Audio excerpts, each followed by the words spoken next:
휴대전화로 문자 주고받죠. 그런데 간혹 획 하나, 철자 하나 때문에 전혀 엉뚱한 그런 문장이 될 때가 있습니다. 여자친구한테 선물을 사줬더니 답장이 왔어요. 고마워 자기야, 사랑해. 사랑해라고 해야 되는데 사랑해.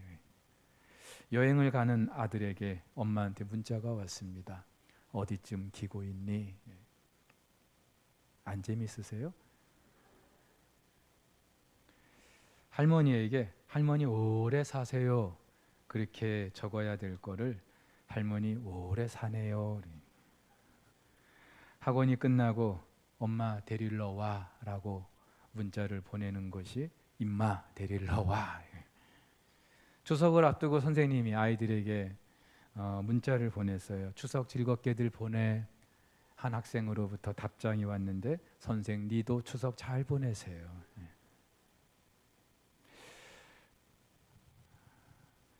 의도치 않았던 철자 하나, 획 하나 그 차이가 이렇게 전혀 뜻하지 않은 엉뚱한 결과를 가져올 수 있어요. 근데 사실 이 정도는 우리가 웃고 애교로 넘어갈 수 있습니다. 그런데 우리 인생 가운데 이렇게 사소한 것 같은데 아주 작은 것 같은데 그런 차이 하나가 우리 인생 전체를 좌우할 수 있다는 걸 우리는 잘 알고 있습니다. 특별히 우리 신앙생활이 그렇죠. 별 차이 없는 것 같고 다르지 않은 것 같은데 실상 달라요. 그리고 그 다른 것 때문에 결국은 걷잡을 수 없는 지경까지 이르게 하는 경우가 많이 있습니다. 이단이 그렇습니다. 이단, 끝이 다른 걸 이단이라고 하죠. 처음은 다 같은 것 같아요. 교단도 대한예수교 장로회, 또 교회도 기성교회와 다를 게 없는 것 같아요. 근데 가만히 들여다보면은 어느 순간부터 다른 것들이 보이기 시작합니다. 이단과는 좀 차이가 있어도 사이비라는 말도 같은 것 같지만 다르다는 말이죠. 근데 사실 처음은 조금 다른 것 같은데 나중에 가면은요 걷잡을 수가 없어요. 그리고 그 걷잡을 수 없는 그 가르침 때문에 결국 인생 전체가 파멸에 이르게 되는 경우가 너무나 많습니다. 오늘은 우리 대한예수교 장로회 총회가 제정한 이단 경계 주일로 지킵니다. 이전에도 지켰고요. 아마도 우리 주님 다시 오시는 그날까지 이단 경계 주일 계속 지키지 않을까 싶습니다. 그만큼 이단들이 역사 이래로 활개를 쳐왔죠. 최근에는 코로나 이후 사람들의 그런 심리적인 불안, 두려움을 틈타서 더욱 교묘한 방법으로 특별히 코로나와 함께 폭발적인 인기를 끌고 있는 유튜브라는 그런 매체를 통해서 많은 젊은이들을 또 우리 어르신들을 미혹하고 있습니다.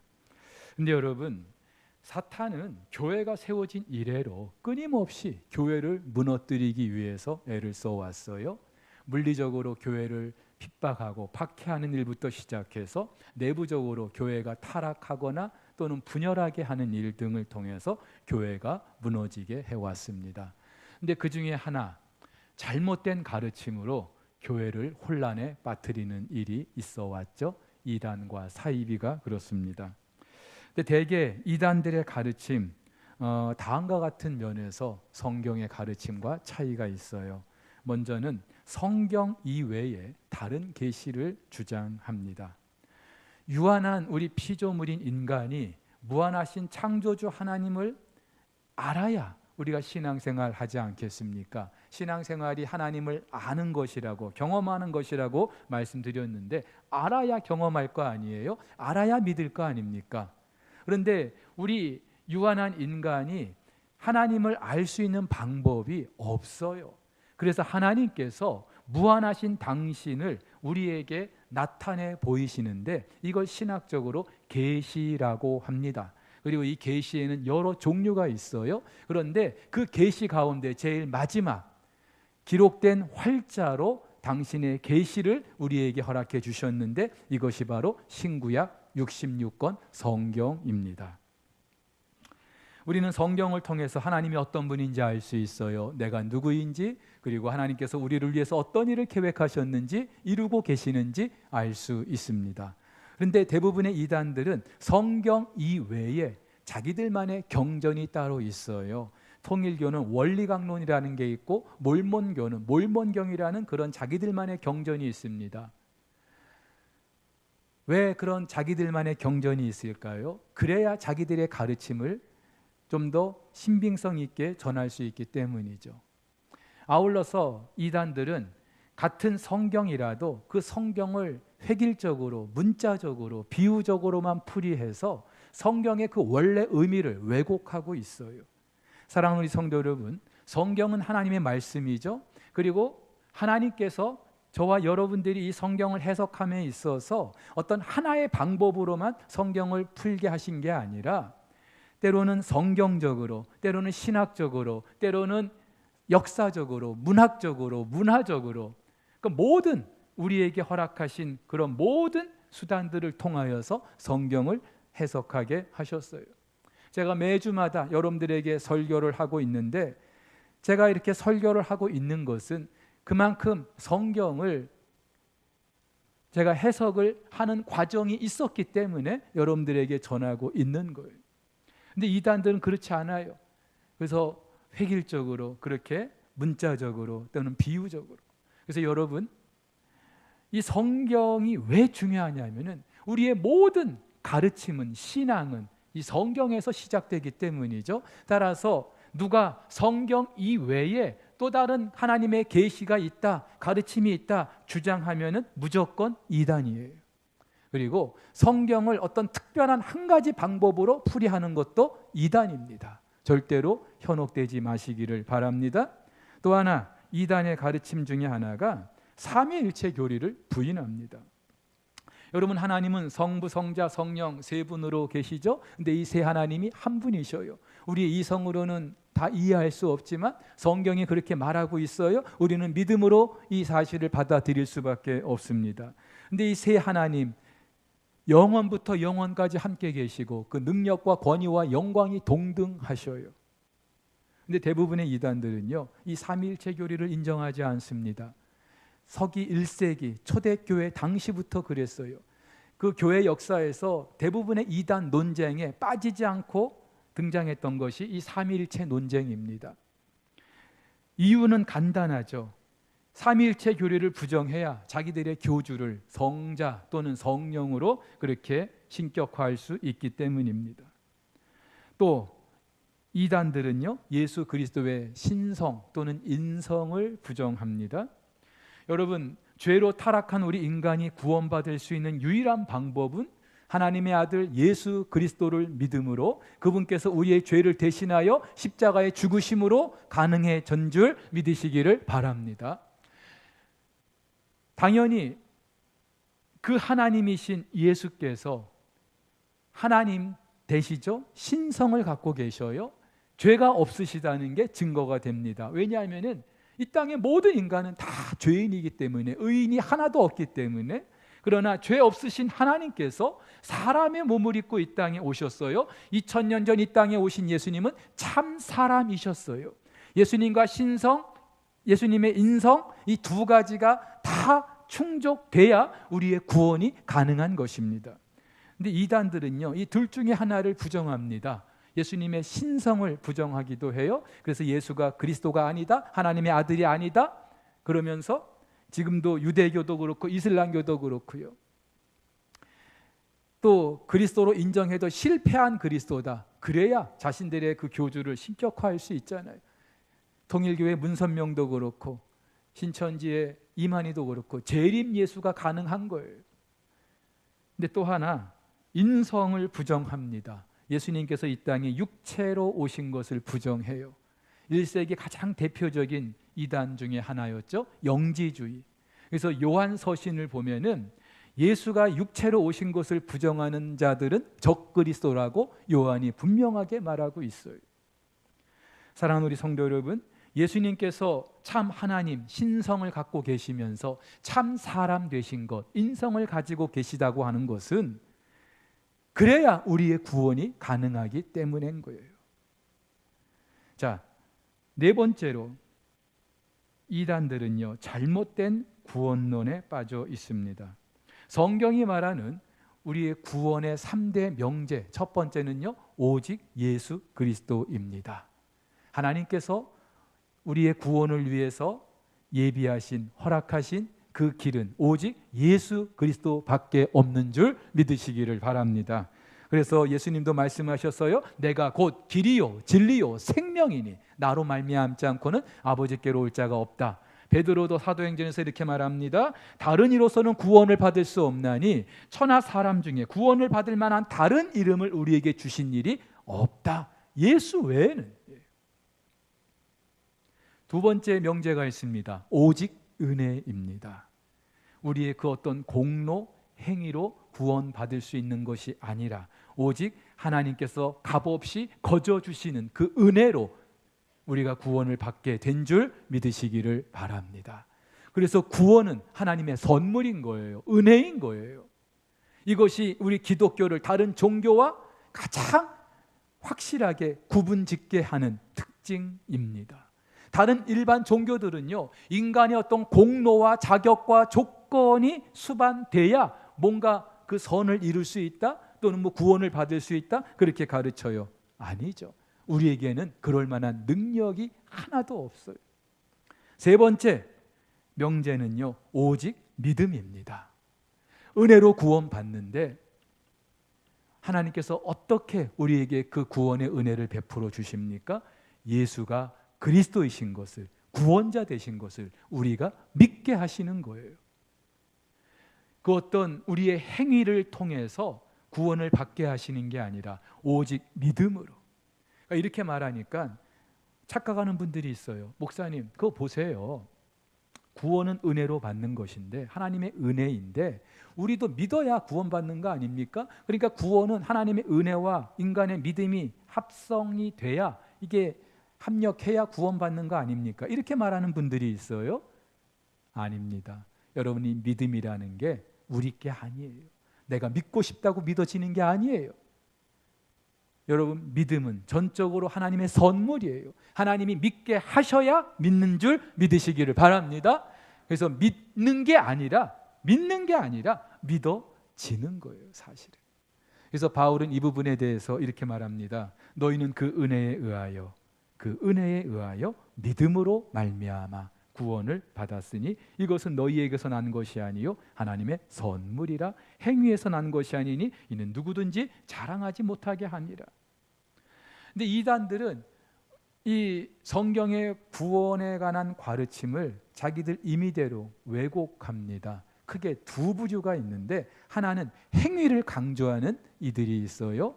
성경에서는 주로 율법주의자들이라고 일컬어지고 있는데, 바울 당시 갈라디아 교회를 혼란에 빠지게 했던 이들이 그렇습니다. 너희들 믿음으로 구원받았어도 율법을 지켜야 돼, 할례를 행하여야 돼. 그러니까는 이미 구원을 받았는데 뭔가 또 해야 되는 것처럼 그렇게 혼란에 빠진 거죠. 지금으로 하면은 지난주에 원로 목사님이 말씀하셨던 칭의가 유보됐다라고 가르치는 사람들이나 우리의 구원 탈락할 수 있다 이렇게 가르치는 사람들이 있어요. 다시 말해서 우리 구원이 완성될 때까지 그리스도 안에서 우리의 칭의는 잠시 유보됐다 이렇게 말하는 분들도 있고요.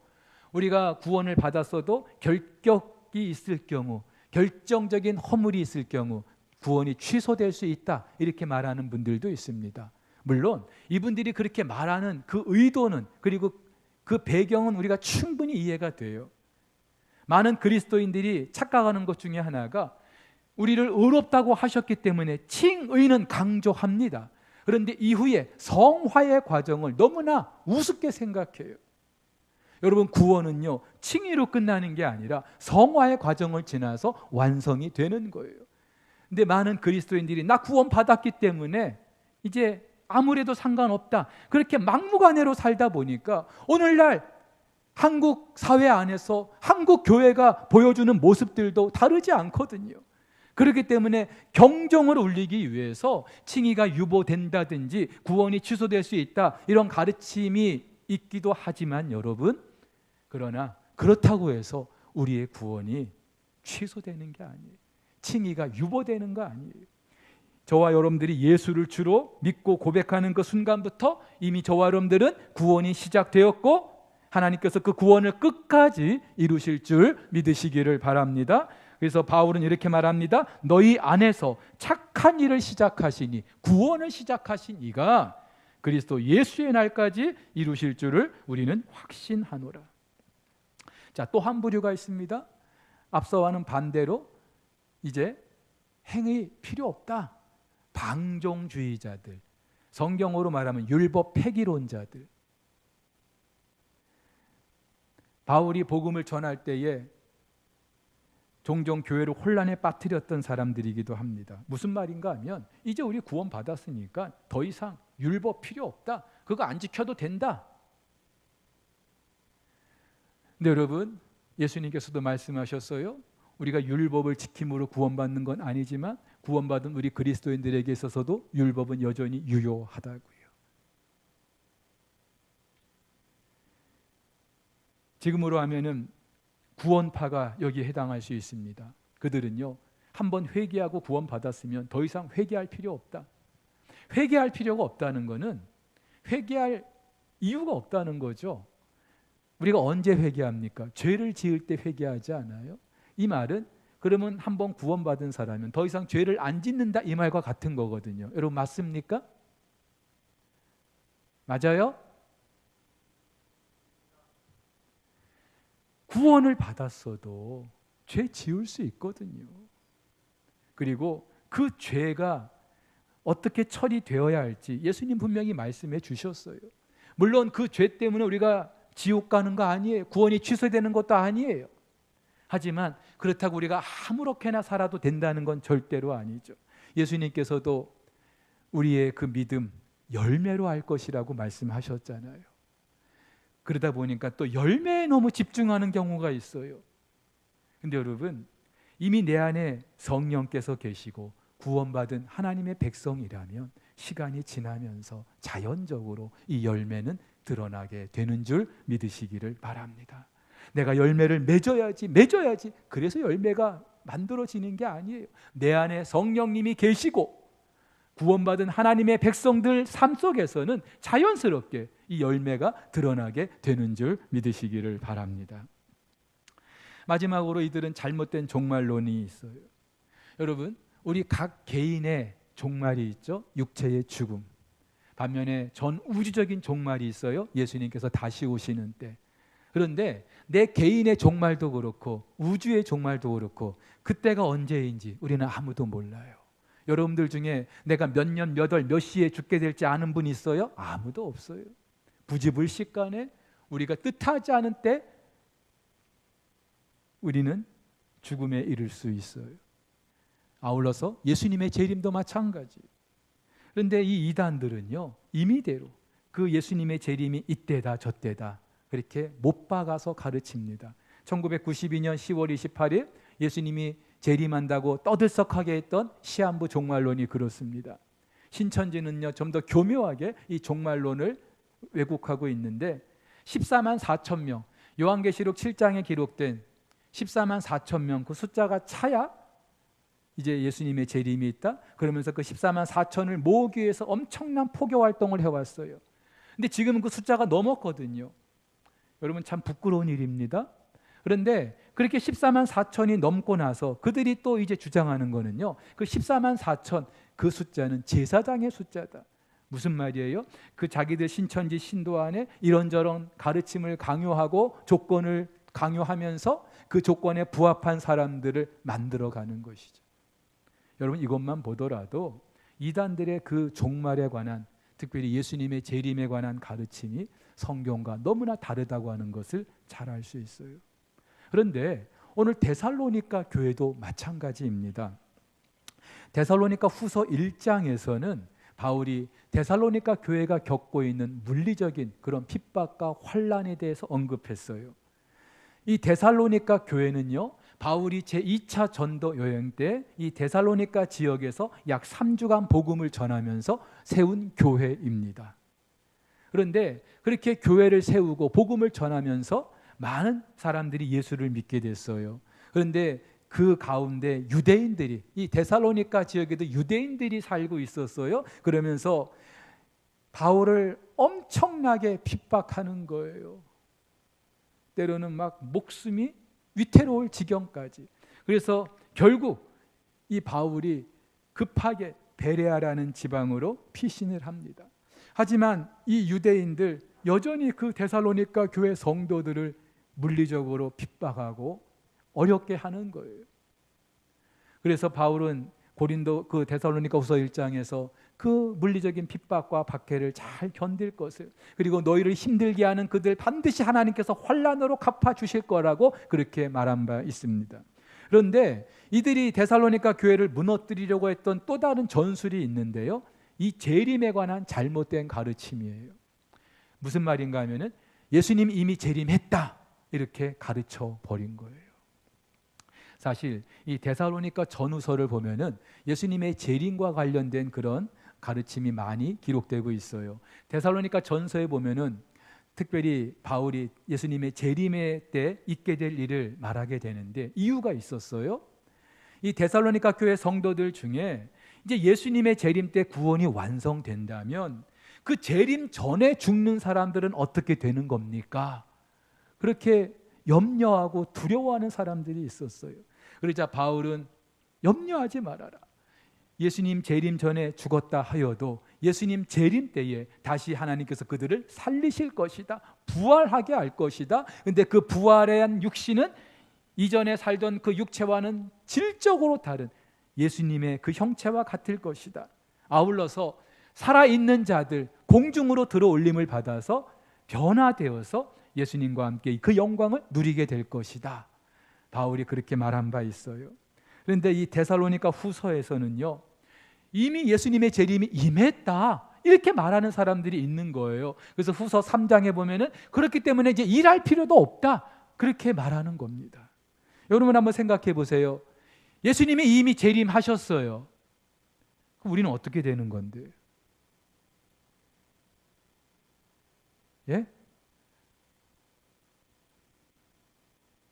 한번 여러분 생각해 보세요. 예수님이 재림하셨대요. 그 우리 천국에 있어야 되는데 아직까지 여기 있는 거 보면 우린 구원 못 받은 사람들이네요. 그렇죠? 네. 여러분 데살로니가 교회 성도들이 겪었을 그 혼란이, 그 두려움이, 불안이 어떠했을지 우리는 충분히 상상할 수 있어요. 그래서 바울은 2절에서 이렇게 말합니다. 영으로나 또는 말로나 또는 우리에게서 받았다는 편지로나 주의 날이 이르렀다고 해서 쉽게 마음이 흔들리거나 두려워하거나 하지 말아라. 다시 말해서 누가 이미 예수님 재림했다 그렇게 가르쳐도 다 거짓된 것이니까 흔들리지 말아라, 마음 두지 말아라 이 말이에요. 그러면서 바울은요, 예수님의 그 재림의 때 우리는 모르죠. 예수님께서도 하늘에 계신 아버지만 아신다 그랬어요.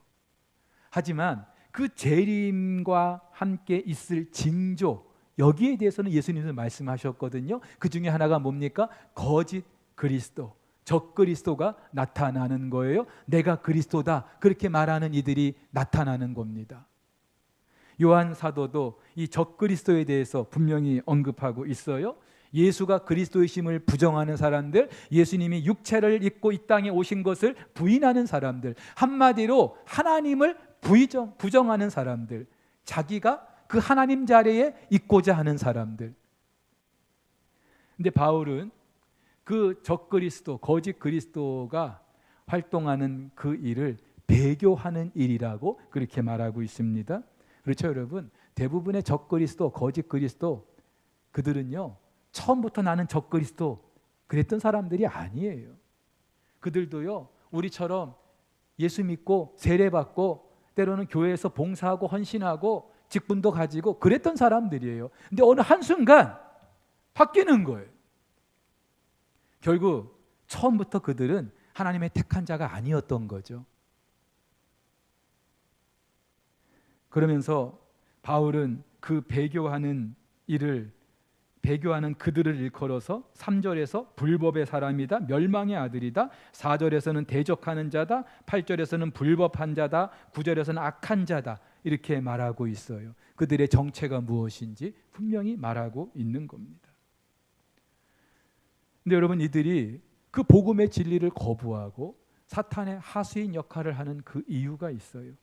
이들의 정체가 악한 영에게 사로잡혀 있기 때문에. 그리고 악한 영은요, 태생이 거짓되고 악하고 불의하기 때문에. 바울은 에베소서 5장에서 빛의 열매가 모든 착함과 의로움과 진실함이라고 말하고 있어요. 하나님의 속성이죠. 하나님은 모든 착함, 하나님은 착하신 분, 선하신 분, 그리고 하나님은 의로우신 분, 하나님은 진실하신 분. 반대로 사탄은요, 악해요, 거짓돼요, 불의해요. 그래서 여러분 대부분의 그 이단들을 가만히 보면은요, 처음에는 뭐 이런저런 대단한 그런 센세이션한 그런 가르침이 있는 것처럼 우리를 찾아와요. 우리를 미혹해요. 근데 결국 그들의 그 가르침 이면에 그들의 행태를 추적 60분에 들어가 보면은요, 그들은 하나같이 더러워요. 하나같이 악해요. 하나같이 불의하고 거짓된 존재들입니다. 최근에 유튜브를 통해서 잘못된 왜곡된 그런 가르침을 막 이렇게 전파하는 사람들이 있어요. 얼핏 보기에는 내가 이제까지 접해보지 못한 그런 정보이고 그런 소식인 것 같고, 이게 진짜 사실인 것 같고, 그래서 나도 모르게 클릭하고 그것을 보게 돼요. 근데 결국은요, 돈 때문에 그런 거예요. 유튜브 그 조회수에 따라서 엄청난 수입이 들어오거든. 그러니까 여러분들 속지 마세요. 여러분들을 잠시 이렇게 미혹한다고 해가지고 이게 진짜인가 보다 현혹되지 마세요. 이단의 정체, 악한 영의 그 원래 정체는요, 거짓되고 악하고 불의해요. 그들은 돈을 좋아하고요, 불의한 권력에 취해 있는 사람들이에요. 자, 그렇다면 이제 한 가지 질문이 있을 수밖에 없죠. 하나님도 다 아실 거 아닙니까? 지난 2000년 기독교 역사 속에 얼마나 많은 이단들이 있었어요. 얼마나 많은 교회를 힘들게 하고 혼란에 빠뜨렸습니까? 그럼 이런 이단들 왜 하나님 그냥 두시는 건데요? 저 같으면은요, 아예 싹수를 다 뽑아 버려가지고 하나님의 교회들을 건강하고 또 안전하게 지켜줄 것 같은데 왜 하나님께서 이들을 내버려 두시는 걸까요? 여러분, 신학적으로 지난 2000년 전 예수 그리스도의 십자가 사건으로 모든 악한 사탄의 권세는 정복된 줄 믿으시기를 바랍니다. 그래서 신학적으로 예수님의 그 십자가 사건이 있었던 날, D-Day라고 말하죠.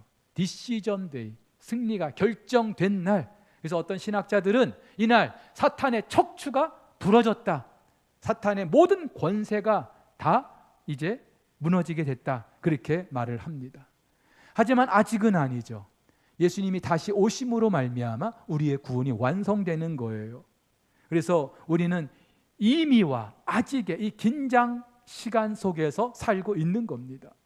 그리고 하나님께서는 이미 2000년 전 사탄의 세력을 물리치셨지만, 정복하셨지만 그 사탄의 잔존 세력을 남겨놓으셨어요.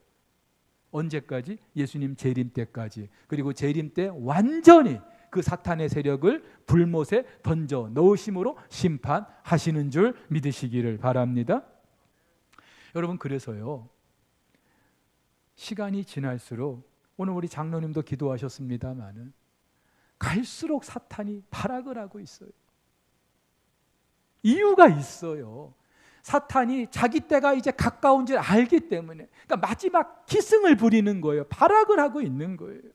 그래서 우리가 볼 때, 아니 갈수록 어떻게 세상이 이렇게 악해질 수가 있어? 거짓될 수가 있어? 불의가 판을 칠 수 있어? 하나님 계신 거 맞아? 이렇게 우리가 생각할 수 있어도 여러분 절대로 흔들리지 마세요. 어둠이 깊을수록 새벽이 가까운 법이죠.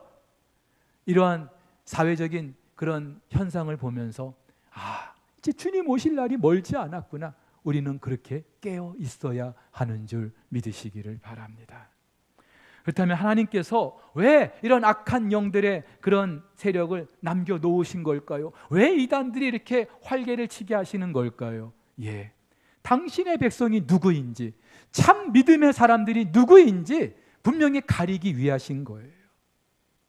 여러분, 구원이 하나님의 은혜인 것 맞습니다. 그러나 구원은요, 또한 우리의 책임도, 우리의 역할도 있는 거예요. 제가 몇 주 전에도 말씀드렸어요.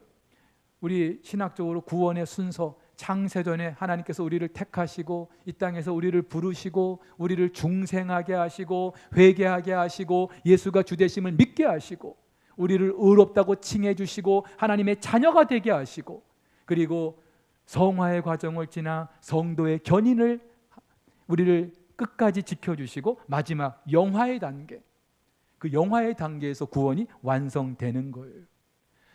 그리고요, 이 구원은 처음부터 끝까지 하나님이 하시는 일이에요. 100% 하나님이 하시는 일이에요. 그런데 이 구원의 여정에서 저와 여러분들의 몫이 필요한 그 과정이 있습니다. 칭의 이후에 성화의 과정을 지나는 그 과정. 그래서 어떤 신학자는 이 성화의 과정 역시 성령께서 하시는 일이죠. 오늘 바울도요, 그 우리를 부르신 성령께서 우리를 견고하게, 우리를 강하게 하시고 진리를 받아들이게 하신다라고 그렇게 말하고 있어요. 성령께서 하시는 일이에요. 100% 성령님이 하시는 과정이 성화의 과정인데, 또 한편 100% 저와 여러분들의 역할과 몫이 있어야 되는 과정 또한 이 성화의 과정입니다. 그래서 바울도 오늘 15절에서 이렇게 권면하고 있습니다. 그러므로 형제들아, 굳건하게 서서 말로나 우리의 편지로 가르침을 받은 전통을 지키라. 전통을 지키라. 가르침을 굳게 붙들고 있으라는 말이죠. 이런저런 미혹에 흔들리지 말라는 말이에요.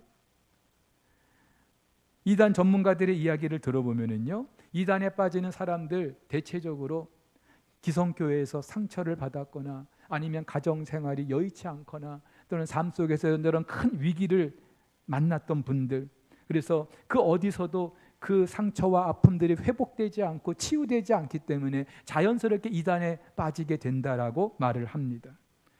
근데 이런 모든 걸 종합해 볼 때에 결국 누가 이단에 빠집니까?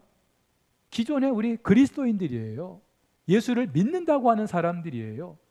이단들은요, 안 믿는 사람에게 포교 활동하지 않습니다. 예수 믿는 사람을 타켓으로 해서 그들을 미혹하는 거예요. 근데 왜 그들의 미혹에 넘어갑니까? 그만큼 내가 영적으로 신앙적으로 건강하지 못하기 때문에. 우리 사람도요, 면역력이 떨어지면은 그만큼 질병에 노출돼 있잖아요.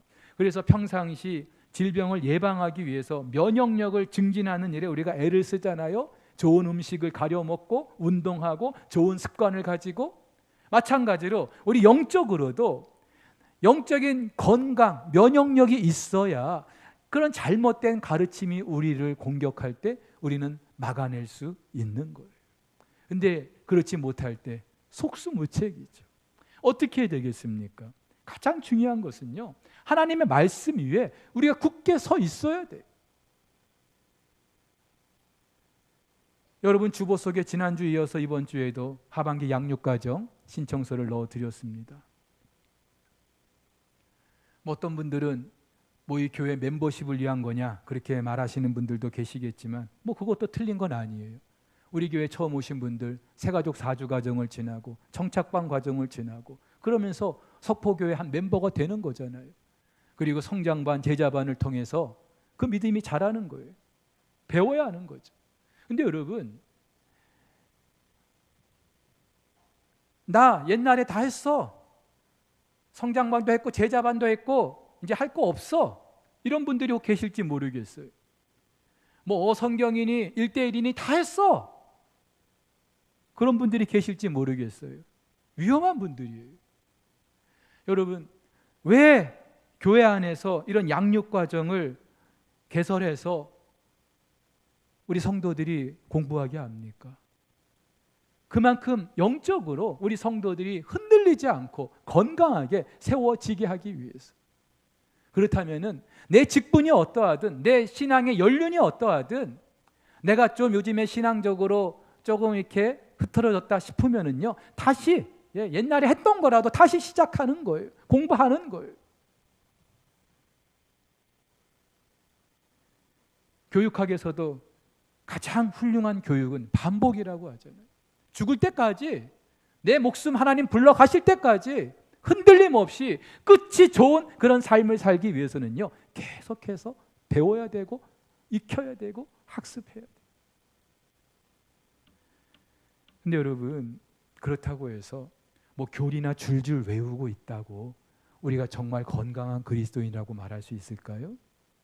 우리가 이렇게 이단이 잘못됐습니다, 이단을 비판하는 동안에 사회는요, 우리 교회를 향하여 니나 잘하세요, 그렇게 손가락질할 수 있어요. 왜냐하면 교회가 교회답지 않기 때문에. 여러분, 대부분의 그 이단들을 가만히 연구해 보면은요, 하나 같은 공통점이 있는데, 이단들의 그 가르침 속에, 그네들의 행태 속에 기성 교회의 문제점들이 다 드러나고 있다는 거예요. 교회가 교회답지 못하기 때문에 이단들이 그만큼 활개를 치고 있는 거예요. 그렇게 볼 때에 우리가 이단에 대처하는 일도 해야 되겠습니다마는, 더 본질적으로 교회가 교회다워지는 그 일, 우리 그리스도인이 더 그리스도인답게 그렇게 살아가는 일에 우리가 더 헌신을 해야 되는 줄 믿습니다. 그래서 바울은요, 이 데살로니가 교회를 향하여서 전서에서도 그렇고 후서에서도 그렇고 공통적으로 언급하는 게 있어요. 내가 너희를 보니까 너희 가운데 믿음의 역사가 있고 사랑의 수고가 있고 소망의 인내가 있구나. 이걸 보니까 하나님이 너희를 택하신 게 맞구나. 그렇게 바울이 데살로니가 교회를 칭찬합니다. 그러면서 후서에서는요, 그러나 하나님께서 너희 가운데 이 믿음의 역사, 사랑의 수고, 소망의 인내를 더 강하게 견고하게 해주시기를 하나님께 기도하고 있어요. 여러분, 이유가 있죠. 이 믿음의 역사, 사랑의 수고, 소망의 인내는 내가 그리스도인 된 것을 사람들 앞에 보여줄 수 있는 증거이기 때문에. 믿음과 소망과 사랑은 추상명사이지만 우리의 신앙은 절대로 추상적이지 않기 때문이에요. 믿음에는 반드시 역사가 따르는 거예요. 이 역사라는 말 헬라어로 에르곤이라고 하는데, 행함이라는, 행함. 야고보서에서 행함이 없는 믿음은 거짓된 것이다, 죽은 것이다 말하는데, 그때의 그 행함, 오늘 바울이 말하는 역사, 똑같은 단어예요. 믿음에는 반드시 그에 따른 결과가 있다는 거죠. 사랑에는 수고가 있다는 것이죠. 입으로 아무리 사랑해도 수고하지 않으면 그 사랑은 없는 거예요. 소망에는 반드시 인내가 따르는 것이죠. 우리가 무엇을 소망하는가, 그 소망하는 것이 있다면 지금 내가 힘들고 어려워도 견딜 수 있고 인내할 수 있는 거예요. 사랑하는 우리 성도 여러분, 우리 석포교회 하나님께서 세우시고 지금까지 50여 년 그 은혜 가운데 인도해 오셨는데, 더 건강한 교회, 믿음의 역사와 사랑의 수고와 소망의 인내가 갈수록 더 풍성한 그런 교회가 돼서 이 교회를 세우신 하나님이 이 교회를 보시며 기뻐하시고 이 교회가 세워진 이 세상 속에 소망을 줄 수 있는 우리 석포교회, 또 우리 모든 그리스도인의 성도들 될 수 있기를 예수님의 이름으로 축복합니다. 축복합니다.